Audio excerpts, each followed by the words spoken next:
Məhəmməd bəy, ilk öncə başlamaq istəyirəm. Biz verilişin əvvəlində təqdim etdiyimiz xəbərdən Qarabağ qonaqlı qaralı idi. Birləşmiş Ərəb Əmirliklərinin prezidenti Qarabağda səfərdə idi. Prezident İlham Əliyevlə görüşdü və bir sıra mesajlar verildi oradan.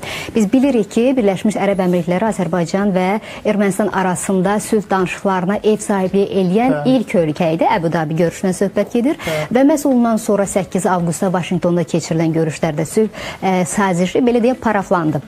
Bu kontekstdən yanaşsaq, Birləşmiş Ərəb Əmirlikləri Prezidentinin ölkəmizə səfərini necə dəyərləndirirsiniz və regiona və dünyaya hansı mesajlar vermiş olduq? Təbii ki, Birləşmiş Ərəb Əmirliklərinin Azərbaycan arasında siyasi əlaqələr yeni müstəviyə keçib, xüsusilə onun işğaldan azad olunmuş ərazilərə səfəri göstərir ki, Birləşmiş Ərəb Əmirlikləri də məhz Azərbaycanla siyasi əlaqələrdə maraqlıdır və Azərbaycana dəstəyini ifadə edib və artıq tərəflər arasında strateji tərəfdaşlıq bəyannaməsi də imzalanıb. Tərəflər siyasi, iqtisadi, bərpa olunan enerji, neft-qaz sahəsində, həmçinin nəqliyyat sahəsində uğurla əməkdaşlıq edir. Yəni göründüyü kimi artıq Birləşmiş Ərəb Əmirliklərinin Azərbaycan arasında deyərdim ki, strateji tərəfdaşlıqdan daha çox müttəfiqlik əlaqələri var və düşünürəm ki, bu yaxın perspektivdə də bu müttəfiqlik müqaviləsi də bağlanacaq. Azərbaycan ümumiyyətlə Körfəz ölkələri ilə münasibətlərin yaxşılaşdırılması, inkişaf edilməsi istiqamətində mühüm strateji bir planı var və bu Azərbaycan xarici siyasətinin prioritetidir. Azərbaycan məhz ərəb ölkələri, müsəlman ölkələri ilə də öz xarici siyasətini şaxələndirir. Məhz Birləşmiş Ərəb Əmirlikləri də bu xüsusdadır və göründüyü kimi Birləşmiş Ərəb Əmirliklərinin prezidenti böyük nümayəndə heyəti ilə Azərbaycana gəlmişdir və bu onu göstərir ki, bu ölkədə Azərbaycanla bütün sahələrdə əməkdaşlıqda maraqlıdır. Çünki imzalanan müqavilələr bunu özündə ehtiva edir, bunu göstərir və hesab edirəm ki, Birləşmiş Ərəb Əmirlikləri ilə bu əlaqələr beynəlxalq platformalarda, beynəlxalq təşkilatlarda da hər iki ölkənin milli maraqlarına uyğun şəkildə davam edəcək. Çünki dünyada yeni təhlükəsizlik çağırışları, yeni bir siyasi nizam qurulur. Həm İslam Əməkdaşlıq Təşkilatında, həmçinin regional təşkilatlarda və beynəlxalq təşkilatlarda artıq hər iki ölkə bir-birini dəstəkləyir və bundan sonra da daha çox dəstəkləyəcək. Çünki yeni dünya siyasi nizamında ölkələrin müttəfiq olması, bir-birini dəstəkləməsi artıq yeni bir reallıqdır. Və düşünürəm ki, məhz hər iki ölkənin də prezidentlərinin siyasi iradəsi göstərir ki, bu ölkələr həm xalqlar arasında münasibətlər yeni dinamikaya qalxacaq, xüsusilə turizm sektorunda və Birləşmiş Ərəb ölkəsinin prezidentinin də təbii ki, səfəri həm regional müstəvidə, həmçinin beynəlxalq müstəvidə xüsusi əhəmiyyət kəsb edir. Çünki region ölkələrdə xüsusilə görürlər ki, Azərbaycanın artıq strateji tərəfdaşları artır, xüsusilə Birləşmiş Ərəb Əmirliyi kimi maliyyə cəhətdən, iqtisadi cəhətdən güclü, həmçinin yaxın şərqin söz sahibi olan ölkə, həmçinin Birləşmiş Ərəb Əmirlikləri də Amerika Birləşmiş Ştatlarla bilirsiniz ki, müttəfiqdir və Azərbaycanla ABŞ arasında da münasibətlər yeni mərhələdə davam edir və bu əlaqələr təbii ki, mən düşünürəm ki, ABŞ Birləşmiş Ərəb Əmirlikləri məhz Azərbaycan müstəvisində də inkişaf edir. Həmçinin Birləşmiş Ərəb Əmirliyinin Türkiyə ilə də münasibətləri yüksək səviyyədədir. Yəni göründüyü kimi Azərbaycan çox vektorlu siyasət həyata keçirməklə milli maraqlar kontekstində həm İslam ölkələrinə, həmçinin qeyri-İslam ölkələrlə münasibətləri ilə bir səviyyə çatdırır ki, Azərbaycana artıq strateji tərəfdaş kimi, Azərbaycan etimad ediləsi bir ölkə kimi yanaşılır və məhz Birləşmiş Ərəb Əmirliyi də həmin ölkələrdəndir ki, Azərbaycana çox dəyər verir. Məsələn, elə ölkələr var ki, müəyyən bir ölkə ilə münasibətləri sadəcə olaraq protokol səviyyəsində əməkdaşlıq edir. Yəni, çox ciddi şəkildə bu münasibətlərə dəyər vermir. Bir ölkə siyasi əlaqələr var və salam, bununla bitir.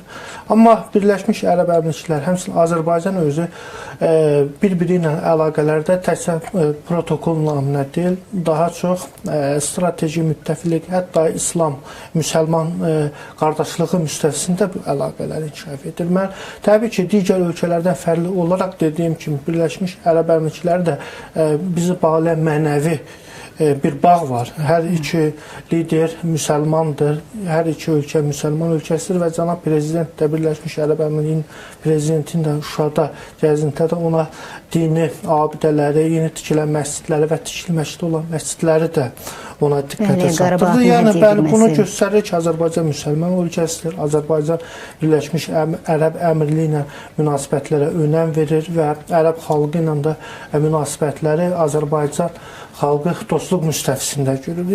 Yəni bu səfər çox mühümdür, strateji bir səfər idi və buna həmçinin Azərbaycana qarşı müəyyən ölkələr var ki, müəyyən siyasi təxribatlar həyata keçirir və keçirməyə çalışırlar. Rusiyanın özü müəyyən dərəcədə İranla. Yəni görürlər ki, Azərbaycana artıq diqqət daha da regional və beynəlxalq gündəmdə və regionun bəzi regional aparıcı ölkələri Azərbaycanla əməkdaşlığa önəm verirlər və Birləşmiş Ərəb Əmirlikləri Körfəzdə, Yaxın Şərqdə önəmli bir ölkədir. Regional güc kimi xarakterizə etmək olar, xüsusilə siyasi, iqtisadi cəhətdə məhz həmin bir ölkənin lideri işğaldan azad olunmuş ərazilərə səfər edir. Yəni bunun özü bir çox regional ölkələrə də, qonşu ölkələrə də mesajdır.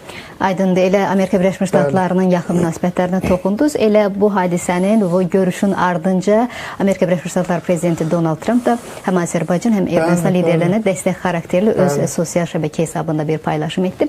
Kifayət qədər bizə aydın məlumatlar təqdim etdiniz, Məhəmməd bəy. İndi istəyirəm ki, Rusiya-Ukrayna savaşına da bir toxunaq sizdən.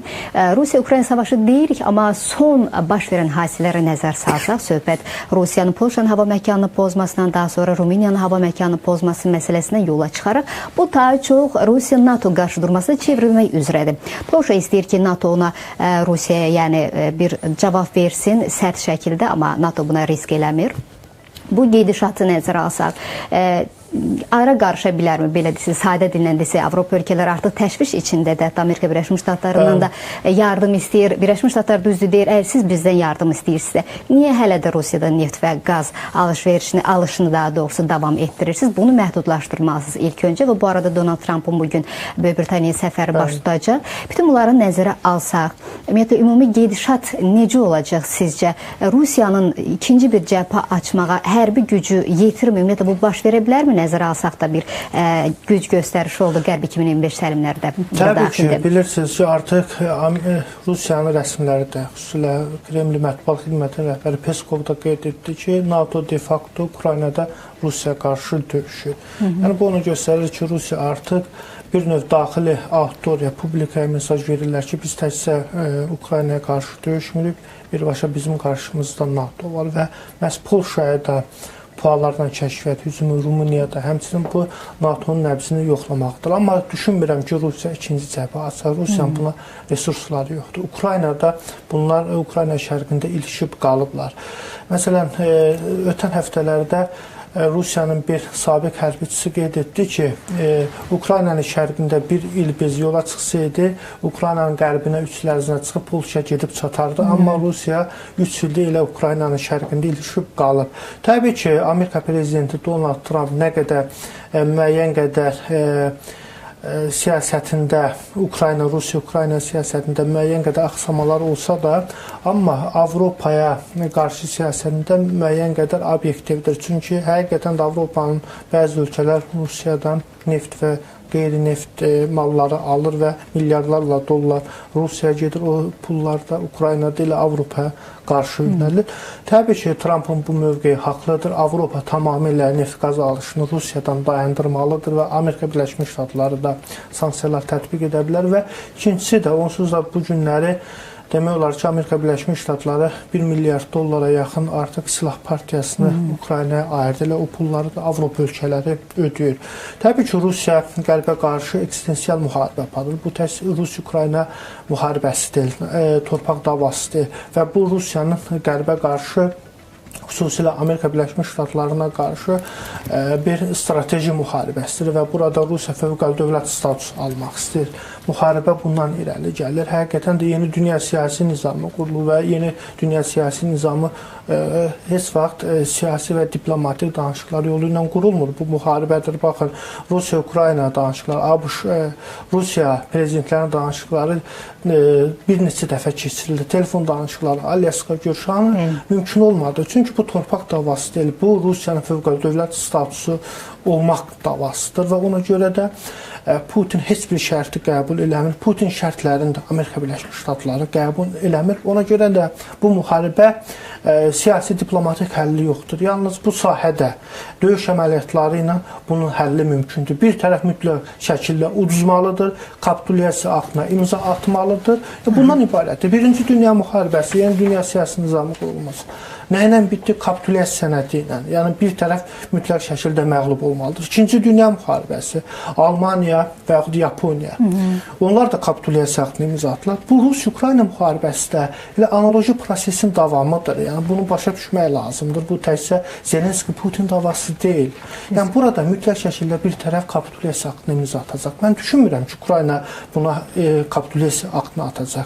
Bura kapitulyasiya aktını imza atacaq bir ölkə var, o da Rusiyadır. Ya Putin gedəcək, ya Putini əvəz edəcək bir şəxs mütləq şəkildə ona imza atmalıdır. Amma Donald Trump əvvəllər fikir vermişsə, daha çox Ukraynanı dəstəkləyirdi, onun xeyrinə bir sülh yolu açmaq istəyirdi. Amma o da son dönəmlər belə, daha doğrusu ötən gün bir açıqlama verdi ki, Ukrayna Rusiyanın şərtlərinə razılaşmağa məcbur olacaq, dedi. Bilirsiniz, Donald Trump, mən bunu daima deyirəm ki, Rusiya-Ukrayna müharibəsi ətrafında bir o qədər də birlik yoxdur. Donald Trump ümumiyyətlə bilmirdi Rusiya hansı tərəfdə yerləşir xəritədə, Ukrayna hansı tərəfdədir, Donbas hansı tərəfdədir. Adamın pulu var, seçiblər olub prezident. Biznes adamdır, o bilmir, o Donetsk haradadır, Donbas haradadır. O hesab edirdi ki, Vladimir Putin Zelenskini görüşdürəcək, məsələ bitəcək. Hətta əvvəl o istəyirdi ki, daha belə bir açıqlama verdi ki, mən Rusiya və Ukrayna liderlərinin görüşünə iştirak etməyəcəm, qoy onlar tək görüşsün. O indi deyir ki, onlar bir-birinə o qədər nifrət eləyir ki, mən gərək o görüşlərdə olum. Trump'ı başa salmaq lazımdır. Pentagon var, ABC Konqresi var, onu başa salmalıdırlar. Volodymyr Zelenski kifayət qədər axırıncı görüşdə Avropa liderlərinin Oval Ofisdə, Ağ Evdə görüşündə xəritə asılmışdı. Zelenski onu başa saldı. Həmçinin Rubio da, ABŞ prezident xüsusi nümayəndəsi də Trump'ı əmin edib ki, Rusiya-Ukraynada qalib gəlməyəcək. Sadəcə onu başa salmalıdırlar. Deməlidirlər ki, bu müharibə Rusiya, Amerika Birləşmiş Ştatlarına müharibə edir. Bu Ukrayna məsələsi deyil. Əgər Kiyevi Rusiya tutarsa, Polşanı da nəzarət altına alacaq. Şərqi Avropanın bir Baltik ölkələri nəzarət altına alacaq və Amerika Birləşmiş Ştatları beynəlxalq deməli fövqəladə dövlət statusunu itirəcək. Yəni proses bundan ibarətdir. Ona görə də Avropa ölkələri bu istiqamətdə çox çalışır. Artıq Avropa Komissiyasının lideri Layen Trumpla çox geniş danışıqlar aparıb, müsbət qərarlar da var. Rusiya sanksiyaların sərtləşdirilməsi, Ukrayna hərbi yardımı. İndi Layen açıqladı ki, çox səmərəli danışıqlar gedib. Sadəcə olaraq Trumpla danışılmalıdır, ona başa salınmalıdır. Deyilməli, sən ABŞ kimi böyük bir ölkənin imperiyanın prezidentisən, sən adi bir şirkətin prezidenti, biznes şirkətin prezidenti deyilsən, bunu başa düşmək lazımdır və çox ciddi şəkildə qərarlar vermək lazımdır. Sabahlar Rusiya Ukraynada qalib gəlsə, postsovet Mərkəzi Asiyada əl atacaq, Cənubi Qafqazda da əl atacaq, bir Baltika, indi onların keçirdiyi Qərb 2025 təlimi kimə qarşıdır? Məhz Qərbə və Rusiyanın qonşularına. Məhz Polşa və Rumıniya üzərindən və nəzərə alsaq ki, onlar logistika mövzusunda ən aktual ölkələrdir. Onların üzərindən verilir. Polşa, Qərbin silahları Polşadan Ukraynaya gəlir, həmçinin Rumıniyadan Polşaya, Ukraynaya gəlir. Ona görə də Rusiya ilk növbədə zərbə vursa, həmin lojistika zəncirinə vuracaq. Polşada, Rumıniya. Həmçinin Suvalki dəhlizini tutacaq. Suvalki dəhlizdə bilirsiniz ki, Kalinqradla Rusiyanı birləşdirən Litvaya, Latviya ərazisinə keçən bir dəhlizdir. Rusiyanın da onu tutub Kalinqrada birbaşa özü quru yolu təmin etmək istəyir. Yəni bu ölkələrin ərazisindən keçmək istəməz. Rusiyanın strateji planı çox genişdir. Dediyim kimi Şərqi Avropanın nəzarət altına almağı çalışır. İkincisi də baxın, Qərb 2025 təlimlərdə hansı ölkələr iştirak edir? Hindistanda, İranda demək olar ki, həmçinin bir neçə Afrika ölkəsidir. Şimali Koreyadır, Belarusdur. Göründüyü kimi Rusiya prezidenti bir növ qərbə mesaj verir ki, mən öz koalisiyamı formalaşdırıram. Bəli, həm də onun hərbi geyimdə orada görünməsi də bir siqnal ola bilər. Hərbi geyimdə də görünməsi odur ki, Rusiya heç bir güzəşdə hazır deyil. Rusiya hərbi əməliyyatları davam etdirəcək, qərarlıdır. Masaya oturma fikrində deyilən və müharibəni davam etdirəcək. Həmçinin orada nümayiş olunan silahlar da. Məsələn, 100 min əsgər orada iştirak edir, 10 min hərbi texnika var, onun orada hərbi uniformada olması, yəni bu qərbə əzələ nümayişdir. Amma düşünürəm ki, bu müharibədə Rusiya qalib gəlməyəcək. Qalib gəlsəydi çoxdan gələrdi. Yəni bundan sonra Rusiyada çağırış problemləri var. Hərbi texnikası yeni zavodlar istehsal edə bilər. Amma müharibədən aparan onun hərbiçiləridir, əsgərlərin döyüş ruhudur. Getdikcə də o zəifləyir. Düz Ukraynanın da əskəri baxımdan o qədər yüksək səviyyədə deyil. Amma taktiki baxımdan, döyüş əzmi baxımdan Ukrayna əskəri psixoloji cəhətdən Rus əskərindən daha da üstündür. Ukrayna keyfiyyət baxımından döyüşür, amma Rusiya kəmiyyət baxımından. Bəli, ət maşını kimi yüzlərlə hərbiçini 10 nəfər və yaxud kiçik bir kəndə göndərir, qırılırlar. Yəni Rusiyanın deyərdim ki, getdikcə canlı itkiləri də çoxalır, hərbi infrastrukturu da dağılır. Çünki Ukrayna hərbi yardımlar gəlir. Artıq Rusiya iqtisadiyyatında da geriləmələr var. Və Ukraynanın burada kəşfiyyatının gücünü də deyə bilər. O hörümçək əməliyyatından sonra yeni bir hərbi bazanı var. Bəli, döyüş meydanı kilometrlərlə uzaqda. Demək olar ki, Yaponiyanın yanında Ukraynanın kəşfiyyatı gedib hərbi əməliyyat keçirib ötən gün. Orada Mariupolda, Krımda döyüşən hərbiçiləri öldürüb. Yəni bu kifayət qədər Ukraynanın hərbi kəşfiyyatının nə qədər uğurlu olduğunun Rusiyanın bu başında. Mən onu oxuyanda məhtəl qaldım. Vladivostokla Ukrayna arasında demək olar ki, çox böyük məsafə Yaponiya yanında. Bu Ukraynanın yəni bundan sonra Rusiyanın qarşısında məğlub olmayacağını göstərir. Bir var, Qərb, xüsusilə Amerika Birləşmiş Ştatları məhz Ukraynaya hərbi yardımları artırmalıdır. Ölümcül və hücum silahları verməlidirlər ki, Rusiya Ukraynada qalib gəlməsin. Aydın, elə bu yardımlardan söhbət düşmüşkən, Ukrayna bir daha dedi ki, maliyyə sıxıntılarımız var və nəzərə alsaq ki, bugün həm də o məsələyə toxunmaq istəyirəm qısaca son olaraq. Donald Trump'ın Avropaya, Böyük Britaniyada səfəri olacaq bugün. Bu məsələyə toxunula bilərmi? Bir də Avropanın 19-cu sanksiyalar paketi var və s. Təzən Ukrayna-Rusiya savaşı yönündə hansısa bir adımlar atıla bilərmi? Yoxsa elə deyildiyi kimi böyük milyardlarla dollar həcmində ölçülən ticarət sazişləri ilə mi kifayətlənəcək yeni Donald Trump biznes səfərləri nəzərə alsın? Donald Trump'ın artıq bu səfər digər səfərlərdən fərqlidir. Böyük Britaniyada səfərdədir və Avropa liderləri ilə də görüş keçiriləcək. Düşünmürəm ki, burada təkcə gəlib əlverişli biznes müqavilələri bağlasın. Çünki Amerika prezidenti də bilir ki, Avropanın başı dərdədir.